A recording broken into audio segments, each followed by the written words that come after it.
My guest today is Tim Huckaby. Tim, how are you, sir? I'm good, Dave. How you doing? I'm doing great. I'm enjoying Code Palooza. How about you? What's the tagline? What is the tagline? The tagline is go crazy with development or coding like crazy or... Those are both good taglines. I can't I'm not believe sure which I is can't the real remember one. the tagline. We're going to get that in the show notes. Yeah. We're going to find out. We should give a shout out to Chad Green, who put this thing together. He's done an amazing job. and nagging me for a couple of years to get my butt out here and you do did this. you did a great keynote this morning. Thank you. Appreciate that. It was totally fun. You know, easy audience, right?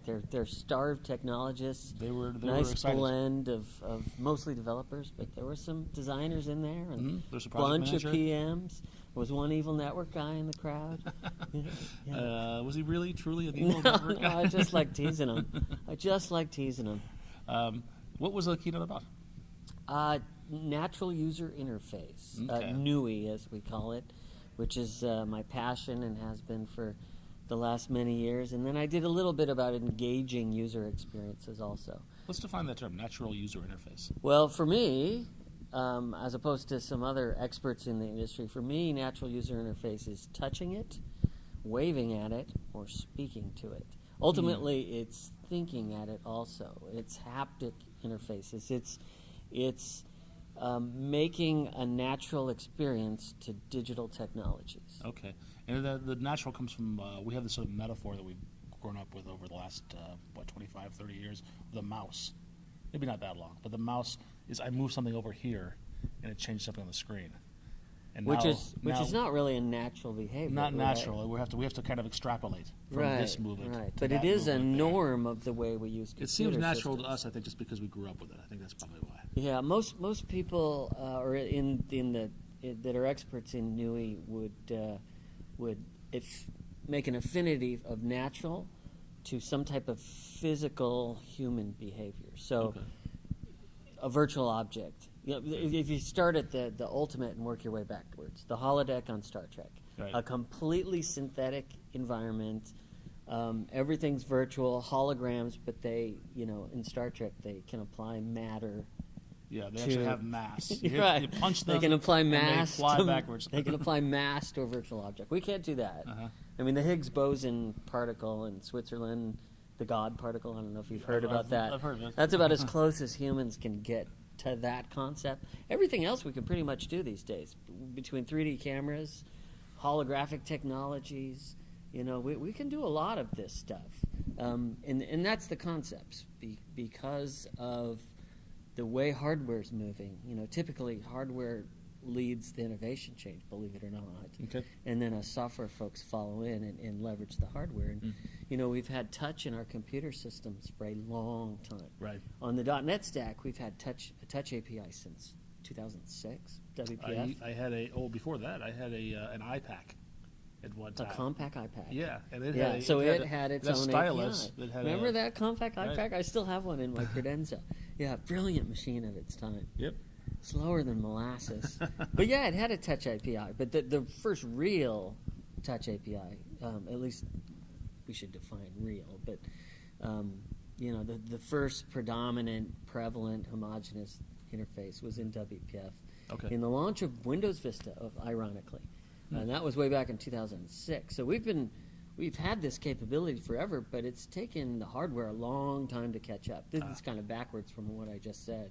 You know, and those folks at Apple got their touch API in that beautiful iPad device, you know, a good 4 or 5 years later. Mm-hmm. And they really exploded the revolution because, you know, who would have thought you could use a browser with touch? And Right. Safari on the iPad is brilliant. They did a brilliant job of And it. they did a great job of getting people excited about it. And which drove making more a innovation. norm by the way we use computers. So, like a 2-year-old, I just heard this story the other day. A 2-year-old walks up to an iPad in our neighborhood and just starts using it. Interesting. Because the little kid had been watching his parents do it, and they see it on TV, and it's just everywhere. It's become a norm. That sounds So in the great, though. keynote, my argument is ultimately gesture and then voice recognition are going to be norms just like touching is. So why is this important? I mean, why do we as developers even care about what the next way of interacting I with don't the think we computer have is? enough time to talk about all the reasons it's important. How about some practical applications? Well, we can go to use cases, but the reasons it's important is because, like I told the audience today, you may not be doing it now, but you'll be doing it. I mean, even web-based applications, even HTML5 has a touch-based API, and you're starting to see public websites that render based on touch capability, that sniff for touch and render based on touch capability. Big controls, because when you use a mouse, you have that 3-pixel fidelity, so you can hit the little red X, right? But with your finger is much bigger than the mouse pointer, right? So the controls have to be bigger. And we also see natural behaviors now that, like we do at Internology, where you animate an object as it moves across the screen, so you don't get fooled by how quickly it makes. That's the newy thing, making things more natural. So why would developers do that? Because our users will start demanding it. Because our boss will start demanding it. Because the hardware will dictate it. Because the developer platforms will become easier and easier for this stuff. What kind of tools are you using? And your developers, what are they using to?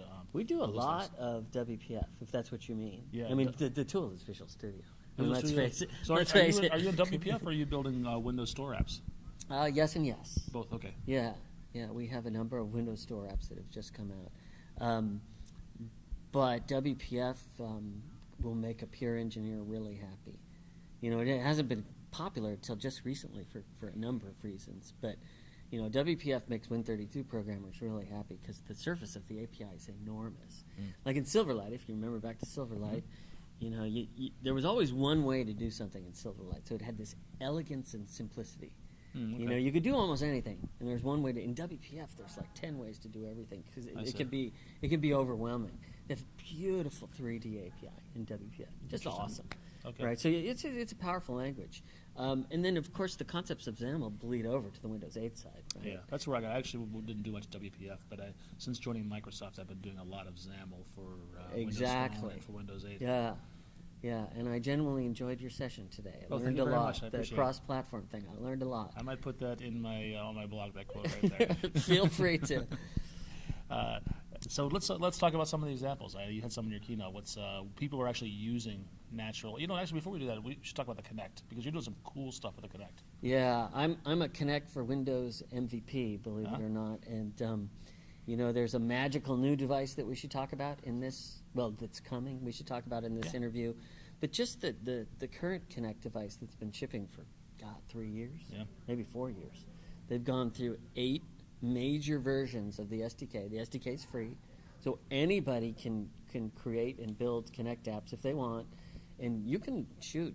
You can if you're just building for test and playing around, you can unplug your Connect from your Xbox, plug it into your PC, download the SDK, and be immediately effective. The guidance is there. There's tons of guidance. There's tons of tools to build Connect-based apps. Carl Franklin, who you had on your show, has an awesome utility called Gesture Pack, where it allows you to record a gesture quickly.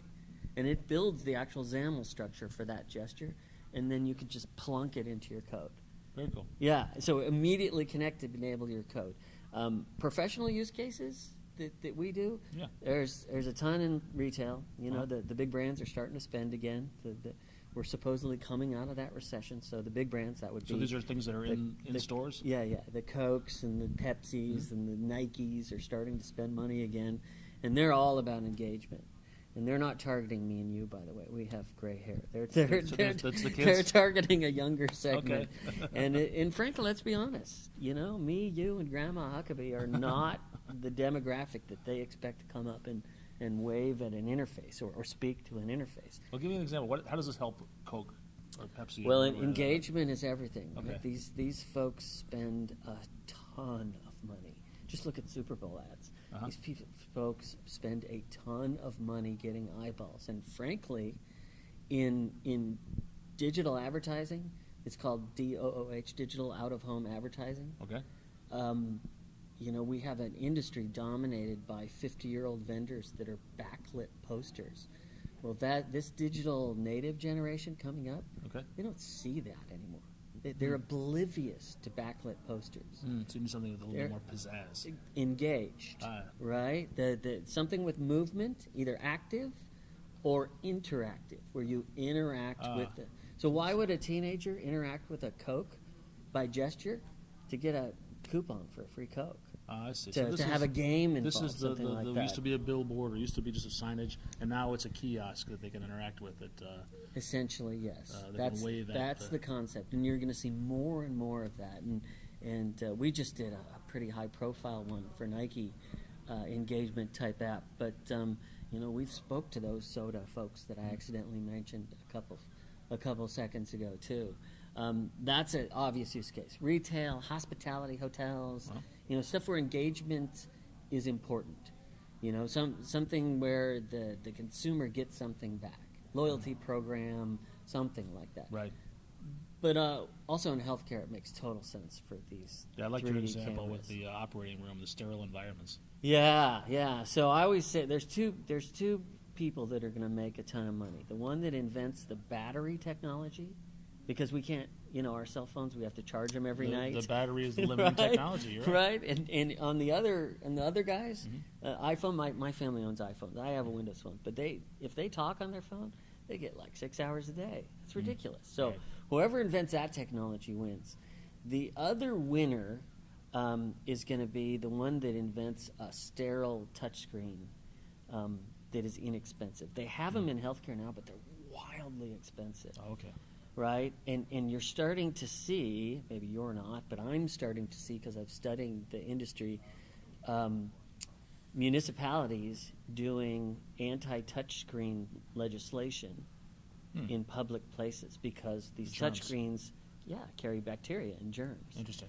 Our friends up north are starting to do that.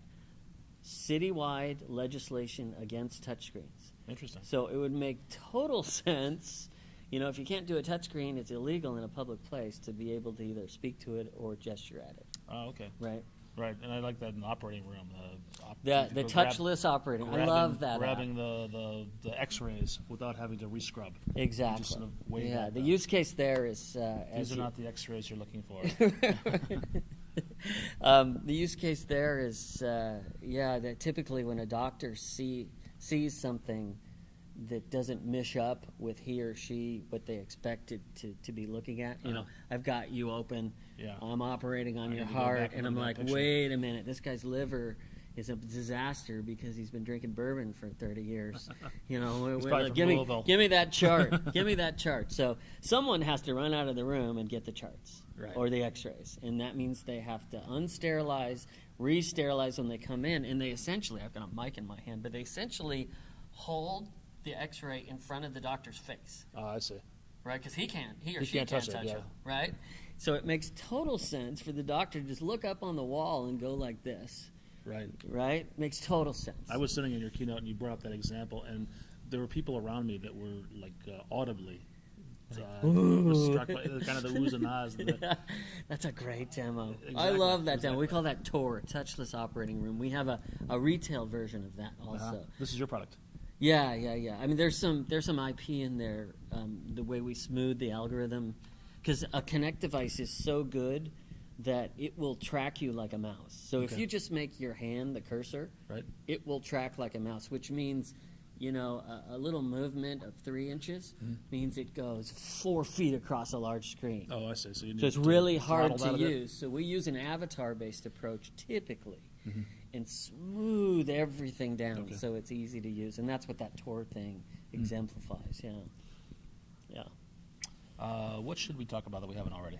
Anything? What should we talk about? Around the natural Why user we're interface. here? Natural user interfaces. What should we talk about? Is there anything we haven't covered? I have some bold predictions about the way. Perfect. I'd love to hear them. Yeah, well, remember, I'm wrong every once in a while. I predicted the death of the internet. I didn't know that Cisco would make a bad thing worse by inventing that 2550 router. The one thing about putting this video online is that nobody will ever go back and call you on a bad prediction. That's all right. Some of my bad predictions are epic. I have had a couple predictions that have come true, but I am predicting that gesture and voice recognition will become a prevalent way by which we use computer systems over the next few years. Just like touch, just all of a sudden, touch, just boom. I'm predicting, because of a number of not just technological advancements, but some other advancements, that you know, it's going to be just another way that these digital natives interact with systems. Mm-hmm. We'll see. It makes sense. People will see it. They'll like it. One killer app will come out and just turn the tide, and now everybody will want it. Yeah, well, if you look in retail and airports, you're starting to see it. I mean, even in LAX, my home airport, I saw a gesture-based thing. It wasn't implemented that well, but it was there. In the hotels in Las Vegas, you see gesture stuff. All these screen manufacturers are now including 3D cameras. The facial recognition stuff, the demographic recognition stuff we do, it's very powerful information. Oh, Get that soda manufacturer I talked about, you know, that so desperately wants that digital native demographic. Mm-hmm. Well, you know, we're gesturing at cameras and manipulating the interface, but the camera's looking at us too.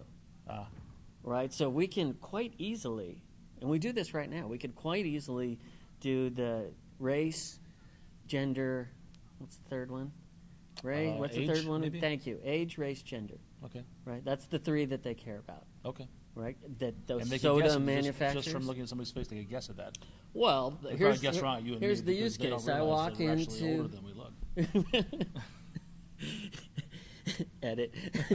Here's the use case. I walk into a 7-Eleven, right, and our system's running right in a clear HD screen in the cooler, right, and it's showing an ad. Well, it sees the over 50 coming up, 20 pounds overweight, gives him the Diet Pepsi ad, right? Oh my gosh. Right? But my son walks up, my 18-year-old, boom, we got him. That's the one we want. That's the one we care about. Right. So it gives him the regular Pepsi or regular Coke right. ad, and Shows it the gives him snowboarding a ad, snowboarding or some hoodlums with crazy clothes on, and that crazy music, electronic music they listen to, and it gives him some type of contest, like he screams out Coke in the midst of everybody, because these young people, they don't care, right? Right.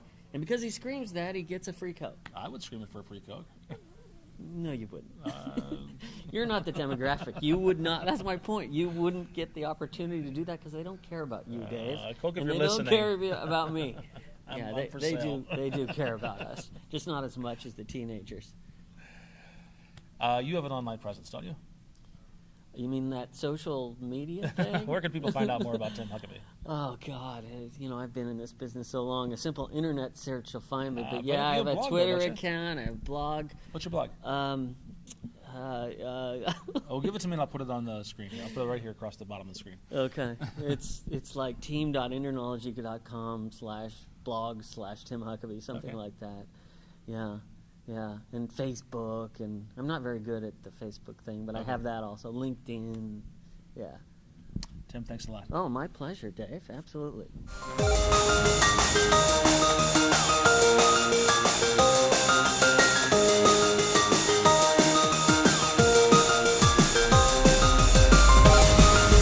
If you're in Louisville, you can have friends, you can have technology, or you can have bourbon. Friends, technology, and Nui. Live it, learn it, be it.